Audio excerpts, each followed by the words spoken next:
score 15. Not great shooting, but the way these guys played the second quarter, it really didn't matter. What did you see in that quarter from your teammates and throughout the game to kind of offset your shooting? Yeah, we played to our identity. Nothing more, nothing less than that. We were who we were all year in those minutes, and it's going to be the key to our success, just staying true to who we are. And Jalen, what did you see kind of open up in the second quarter to break open the game? Defensively, we were very good. Usually when you can get stops, it opens up a lot of stuff. And the lob you had, were you surprised? Did you caught that? Like, I've never done that before. Okay. Just to keep that one short, so that was cool. Yeah. What else we got? Riley, go ahead. Jalen, how do you think that you've improved over this last year? I mean, you were really in control of the game today, especially offensively as a facilitator. Do you think that that's an area that you've grown in? Yeah, I would just say get more comfortable with the guys that I'm playing with. And, even though it's the playoffs, like, when you plan on being with the team for, like, years at a time, like, you're still, like, trying to figure each other out and, like, constantly trying to improve. So I think that's a big one. So even now, it's like you're still learning and trying to find new ways to be effective with each other. So it's like a constant, like, state of evolution. So, yeah, tonight was good and something I can build off of going forward. Jalen, can you talk about the energy in the building tonight? I know you obviously experienced it last year with the playoffs, but how does it feel when you're in an environment like this? Yeah, it's one-on-one for sure. It's very special, something that nobody on our team takes for granted, and it's very cool that it's in Oklahoma. It's like we're like the only pro team here for real, so it's just cool to have, like, it literally feels like kind of like high school when your high school team's really good at, like, football. Like, that's what it feels like here, just like a real sense of, like, everybody wants you to do well, and you can feel that in the arena. Shai, you guys have had throughout the year times in games where you've sort of avalanched the other team. It's not always with the same group of guys on the floor. But what do you feel like as you think about what happened today and what's happened over the course of the season?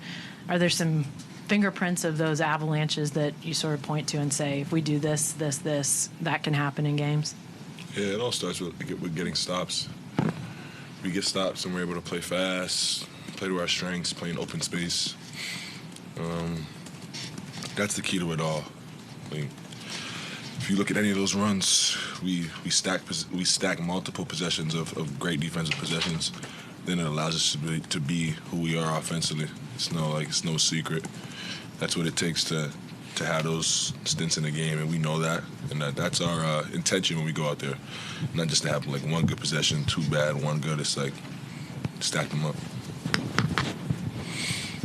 There's a couple of times, Shai, in the first half where you're diving on the floor. Obviously, you're one of six, I think, at the time. That the first time I recognized it, and then dove again. I mean, is it important for you to like set the tone on there, get on the floor, just kind of tell your other teammates like it's time to go? Yeah, sure. I just try to make winning basketball plays at the end of the night. Like every play presents itself an opportunity for you to make a play, and I try to do so. Yeah, Shai, how comforting is it for you, who carry such a big load, to know you can have one of your teams in months, and still you guys win by 51 points? Yeah, I have a great group of guys around me, and I know that, and I've known that for a long time. So tonight is no surprise. They obviously played amazing. If it was a bunch of me's out there tonight, it might have not looked like this, but that's what you have a team for. Shai, related to that, you played second fewest minutes you have all season because the game was obviously in hand, but is that sort of weird to open the playoffs like that and just kind of have a perspective from the bench late in game that you don't, expect to have in this sort of situation? Yeah, not at all. I love it. The goal tonight when we woke up was to win the game, and nothing else mattered, and we did that. So whatever it looks like, I'll take it. As long as we win, I'm happy. Jalen, you guys came out second half. You were up big, and you hit them with a 10-0 run, and the game got up to 50-some points or whatever. But the game never really devolved into guys just trying to get up numbers. It's pretty clean. I mean, talk about that and how you guys maintain that even though you had the game's pretty much over. A lot of that is understanding your opponent. Like, they just played like 36 hours ago, so they're kind of coming in here. You know, we're still like, we kind of like have to take a little bit of this win with like they're going to be way better game 2. So we're trying to like not give them a lot of life in regards to that, and that's a really good team over there. So like game 2 is going to be completely different. So we're like kind of competing with ourselves in a way to like make sure we're sharp for game 2 because we know what we're going to get with them. So that was kind of like the biggest goal in mind. And to open up that 10-0 run was, I think Lou got a steal, like an offensive rebound that kind of sparked that. So just having plays like that, regardless of when we're up or down, is like a good tone setter going into the next game. Andrew Schleck with The Athletic. Last year, the circumstances weren't totally different for Game 1. We had a team who played Friday. You guys played Sunday. What feels different to you guys this season just versus last season? That's for me. Yeah. I don't know. I think just another go-around at it. You know, I think last year was just so different in regards, like, a lot of our team, it was the first time that we had been through the exact same thing. So just this time, obviously, we've been in the situation before, so it's not as foreign. So I think that's the biggest one. But at the end of the day, it's basketball. Like, it doesn't matter how well you shoot, what happens throughout the whole game. It's just like win by 50, win by 1. Like, the goal is to win, and that's kind of what we came in here with the mindset of. Shai, I'm not sure you remember this play, but I believe it was early third quarter. You were flying down in transition, lose on the left wing. You sort of pass up the lane and hit Lou for an open 3 after he missed like 2 threes before that. And the camera, the broadcast pans to Sam, and he's kind of doing like this. He's like, smart player. Sam Presti. Oh, okay. And I imagine he's talking Uncle about Sam. you. I just wonder if you can speak to maybe your growth in terms of basketball IQ. I know that's kind of arbitrary, the definition of that, but growth in terms of basketball IQ and how he's maybe expressed that to you since you've been here.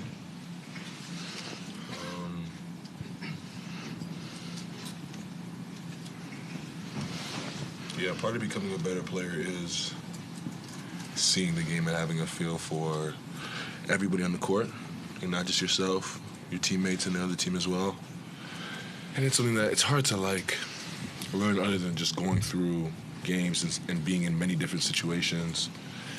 And I think like Sam specifically and the organization has like given me a runway to figure it out and kind of just feel it out throughout my career. And I think that's why I'm the player I am today. It's because I had a clean runway. I didn't have to worry about making mistakes. Like, I could just trust my work and learn from my experiences. So yeah, he has a big part in that, for sure. Anybody else? Yeah, right here. We'll go 2 more. 1, 2. Wiggs didn't play in the first quarter at all. You guys went 10 deep. He did not play. He went on to lead the team in scoring. Can you just talk about his never-ending ability to turn it on at any moment? Good player. Yeah, I don't think he's turning it on. Yeah, he's just a really good basketball player. Like, no matter what's going on, no matter what the situation is, like you said, he hadn't played the whole quarter. It's probably 30 minutes in real time. He comes in and makes 3 threes in a row. Like, he's just really good at basketball. It's nothing special. He understands the ups and downs of the game, the business side of it, like the politics of it. He understands everything. He's very mature and a very good basketball player, and that's why he has the results he does. Question for either of you guys. AC tonight only plays 12 minutes, but he's a plus 30. He doesn't attempt a single shot. What is it about him that sort of allows him to affect the game in all sorts of ways despite not really having those box score numbers? Yeah, personally, from what I've seen from him, that's who he's been his whole career. And he's been a superstar in that role, and that's why he has had the success in the NBA he's had. He's never been a guy to average 25 and take a whole bunch of shots, but he's stuck around and is a really important player on a lot of good teams because he's a superstar in that role, and he gives his 10 out of 10 effort for us, and that's why we're the team we are. Barry's got the last one. Go ahead, Barry. Yeah, Shai, you hit that 3 with 2.6 seconds left, and you sort of celebrated in your understated way. Yeah. How was that? How was it feeling up to then? You're winning big, but you knew you were struggling. Yeah. You get one to go. What were your emotions and what went through your head? It felt amazing. Every shot I shot, like, it felt good. And that's all you can really ask for. Like, they're going to feel good and miss, and they're going to feel bad and make sometimes. But as long as they feel good, you're on the right track. and that one went down. Thank you, guys. Of course.